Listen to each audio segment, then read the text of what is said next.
জামাত যে সহজে নির্বাচন চায় না সেটি অনেকের কাছেই পরিষ্কার। এনসিপিও নির্বাচন চায় না, এটিও অনেকে মনে করেন। এবং সেই এনসিপি সবশেষ পর্যায়ে এসে জামাতের নেতৃত্বেই জোট বেঁধেছে, তাও আমরা দেখলাম। এটি হচ্ছে জামাতের প্ল্যান এ। জামাতের আসলে টার্গেট কি, তারা কি করতে চায়, কি চাইছে তারা, এটি সহজে এখনো কেউ অনুমান করতে পারছে না সম্ভবত। জামাতের প্ল্যান বি হলো, যদি নির্বাচন ঠেকানো না যায় সেক্ষেত্রে যতটা সময় পাওয়া যাচ্ছে প্রশাসন নিজের মতো করে সাজিয়ে নেওয়া। এবং আমরা এর মধ্যে জানি যে প্রশাসনের বিভিন্ন স্তরে বিভিন্ন পর্যায়ে জামাতের লোকজনই বেশি নিয়োগ দেওয়া হচ্ছে, যেই জায়গাগুলোতে নতুন নতুন লোক নিয়োগ দেওয়া হয়েছে এবং জামাতের প্ল্যান অনুযায়ী সবকিছু ওলটপালট করা হচ্ছে। এবং সেই জায়গা থেকে নির্বাচন যখনই হোক প্রশাসনের কাছ থেকে একটা বিশেষ সুবিধা লুটে নেওয়া। প্ল্যান সি হলো, আগামী সরকারে যারাই সরকার গঠন করুক না কেন সেখানে নিজেদের একটা শক্ত অবস্থান তৈরি করে নেওয়া। আর সেই জায়গা থেকে আস্তে আস্তে সবকিছু খোলাসা করা হচ্ছে। জামাত তার সবগুলো উইং খোলা রেখেছে, সবগুলো প্ল্যান নিয়েই এগোচ্ছে। সেই জায়গা থেকে বৃহস্পতিবার সন্ধ্যায় জামাতের আমির ডাক্তার শফিকুর রহমান গেলেন বিএনপি কার্যালয়ে, তারেক রহমানের সঙ্গে বৈঠক করলেন। এবং সেই বৈঠকটি গেলেন হচ্ছে আমার একটু উপলক্ষ করে তারেক রহমানকে স্পেশালি সান্ত্বনা দিতে গেছেন, সমবেদনা জানাতে গেছেন। কিন্তু আমরা সবাই মিলেমিশে সরকার পরিচালনা করব, নির্বাচনের পরপরই আমরা এ বিষয়ে বসবো। সরকার কিভাবে গঠন হবে, কারা কারা সেই সরকারে থাকবে, একটা জাতীয় সরকারের কথা তিনি বলছেন বারবার। তার মানে কি, এখন থেকেই দেন দরবার শুরু করে দিয়েছে জামাত, অর্থাৎ সবগুলো পথ খোলা রাখছে। এটাই আমি মূলত বলতে চাইছি। রয়টার্সকে যে সাক্ষাৎকার তিনি দিলেন বুধবার, সেই সাক্ষাৎকারের একটি অংশ এর মধ্যে ভাইরাল হয়েছে। অনেক বেশি আলোচনা সমালোচনার কেন্দ্রবিন্দুতে এসেছে যে ভারতীয় কূটনীতিকদের দুজন সদস্য তার সঙ্গে বৈঠক করেছিলেন, গোপন বৈঠক। এটিও ইঙ্গিতপূর্ণ, সব জায়গায় তারা যোগাযোগ রাখছে। এবং সেই ইন্টারভিউতে যে বিষয়টি আলোচনা হচ্ছে না সহজে, মানুষের মুখে মুখে তেমন কিছু রটেনি, সেটি তারেক রহমানের সঙ্গে বৈঠকের পরে সাংবাদিকদের সামনে আবারও তিনি উল্লেখ করলেন। রয়টার্স কি বলছে একটা জায়গায়, রয়টার্স বলছে জেন জিদের দলের অর্থাৎ এনসিপির সঙ্গে নির্বাচনী জোট করার কয়েকদিন পর দেওয়া এই সাক্ষাৎকারে ঐক্যের সরকার বিষয়ে জামাত আমির রয়টার্সকে বলেন, আমরা সরকার পরিচালনা করব।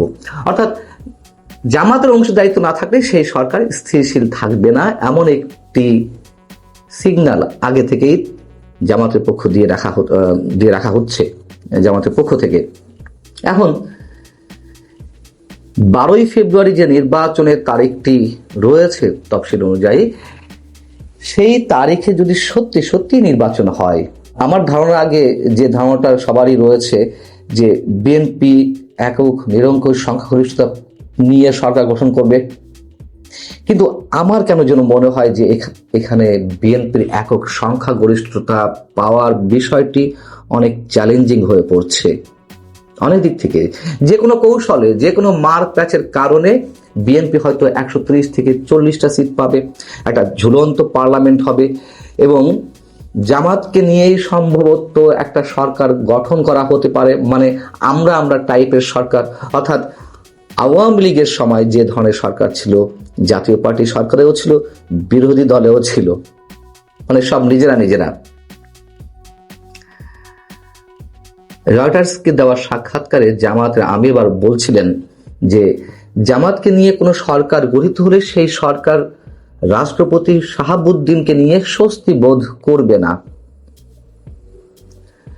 এবং এই অংশটার বিষয়ে যখন দেশের একটি দৈনিকের পক্ষ থেকে রাষ্ট্রপতি মোহাম্মদ শাহাবুদ্দিন সাহেবের সঙ্গে যোগাযোগ করা হলো, তার এই বিষয়ে মন্তব্য জানতে চাওয়া হলো, তিনি বললেন যে আমি এই বিষয়ে কোনো মন্তব্য করতে চাই না, এই বিষয়টিকে আরো জটিল করতে চাই না।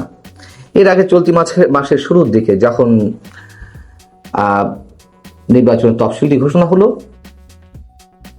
তখন সেই দিনই এই আন্তর্জাতিক বার্তা সংস্থা রয়টার্সকেই রাষ্ট্রপতি মোহাম্মদ শাহাবুদ্দিন একটি ইন্টারভিউ দিয়েছিলেন। সেখানে তিনি বলেছিলেন যে নির্বাচনের পরপর সরকার গঠনের সঙ্গে সঙ্গে তিনি পদত্যাগ করবেন তার মেয়াদ পূর্ণ হওয়ার আগেই। আমি তখনই বলেছিলাম যে তফসিল ঘোষণার দিনে রাষ্ট্রপতি মোহাম্মদ শাহাবুদ্দিন যে এমন একটি সাক্ষাৎকার দিলেন এবং সেখানে সরকারের বিরুদ্ধে আরো অনেক কিছু খোলামেলা তিনি বলেছিলেন, আপনাদের নিশ্চয় মনে আছে। আমি মন্তব্য করেছিলাম যে এই বিশেষ দিনটিতে মোহাম্মদ শাহাবুদ্দিন সাহেব নিশ্চিতভাবে কারোর গ্রিন সিগন্যাল ছাড়া আন্তর্জাতিক একটি বার্তা সংস্থাকে এই ধরনের সাক্ষাৎকার দেননি। অর্থাৎ খেলা আছে, খেলা এখনো অনেক বাকি আমাদের সামনে দেখার জন্য। এদিকে আওয়ামী লীগ এবং বিএনপির ভোটারদের টানার চেষ্টা করছে জামায়াতে ইসলামী। যেখানে আওয়ামী লীগের নেতা কর্মীদের দেখলেই গ্রেপ্তার করা হচ্ছে, সেখানে তাদের সব ধরনের দায় দায়িত্ব নিচ্ছে জামাত। প্রকাশ্যে তারা এই কথা বলছেন, যদি কিনা তারা জামাতে যোগ দেন। জামাত ইসলামের কেন্দ্রীয় কমিটির একজন সদস্য, সাবেক এমপি লতিফুর রহমানের একটি বক্তব্য ভাইরাল হয়েছে। তিনি চাঁপাইনবাবগঞ্জ এলাকার মানুষ, সাবেক এমপি। তিনি সম্ভবত বুধবারই বলছিলেন যে আগামী দিনের বাংলাদেশ একটি পরিবর্তন হতে চলেছে।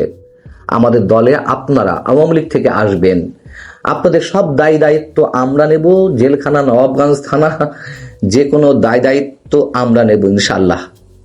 এবং তিনি বলছেন যে আপনারা আওয়ামী লীগ থেকে জয়েন করেন, আপনারা বিএনপি থেকে জামাতে জয়েন করেন। তিনি বলছেন যে তার এলাকার যে কোনো সমস্যা এখন তাকে দেখতে হয়। হ্যালো ওসি সাহেব, হ্যালো এসপি সাহেব, হ্যালো ডিআইজি সাহেব, সবাইকে লতিফুর রহমান ফোন দেন। যারা আওয়ামী লীগ থেকে এখানে এসেছেন নির্দ্বিধায় এখানে থাকবেন, আপনাদের আইন, আদালত, কোর্ট, কাচারি, থানা আমরা দায়িত্ব নেব। প্রশাসন যে জামাত একেবারে সূক্ষ্মভাবে খুব সৌকৌশলে করায়ত্ত করে নিচ্ছে, তার প্রমাণ তো শুধু এটি নয়, তাদের নেতাদের বক্তব্যে এরকম আরো অনেক উদাহরণ রয়েছে। যেমন মাসখানেক আগে জামাতের আরেক কেন্দ্রীয় সদস্য শাহজাহান চৌধুরী তিনি মন্তব্য করলেন, আমি ন্যাশনালি বলবো না, যার যার নির্বাচনী এলাকায় যার প্রশাসন আছে তাদের অবশ্যই আমাদের আন্ডারে নিয়ে আসতে হবে। আমাদের কথায় উঠবে, আমাদের কথায় বসবে, আমাদের কথায় গ্রেফতার করবে, আমাদের কথায় মামলা করবে। বুঝতে পারছেন তারা কতটা কনফিডেন্ট এই মুহূর্তে? এমনি এমনি তার হয়নি। এটি অনেকেই বলছেন যে বিএনপি শুধু একটা নির্বাচনের অপেক্ষায় রয়েছে, যেন তেনভাবে যত দ্রুত সম্ভব একটা নির্বাচন প্রয়োজন। নির্বাচন অবশ্যই প্রয়োজন, কিন্তু সেই নির্বাচনের আকারটি, ফরম্যাটটি কেমন হতে যাচ্ছে, কোন প্রক্রিয়া হতে যাচ্ছে, সারা দেশে আইন শৃঙ্খলা রক্ষার যে অবস্থা, তার মধ্যে জামাতের যে কৌশল, জামাত সব সাজিয়ে নিচ্ছে ওদিকে, সেদিকে হয়তো বিএনপি খেয়ালও করতে পারছে না বলছেন অনেকে, মন্তব্য করছেন। এই কারণেই বলছিলাম, যে কোনো কৌশলেই হোক বা যে কোনো মার প্যাচের কারণেই হোক, আগামী পার্লামেন্ট যদি নির্বাচন হয় তাহলে সে পার্লামেন্ট হবে ঝুলন্ত পার্লামেন্ট। জামাত তার প্ল্যান এ, বি, সি সহ সব ধরনের জানালা দরজা খোলা রেখে এগোচ্ছে তাদের মতো করে।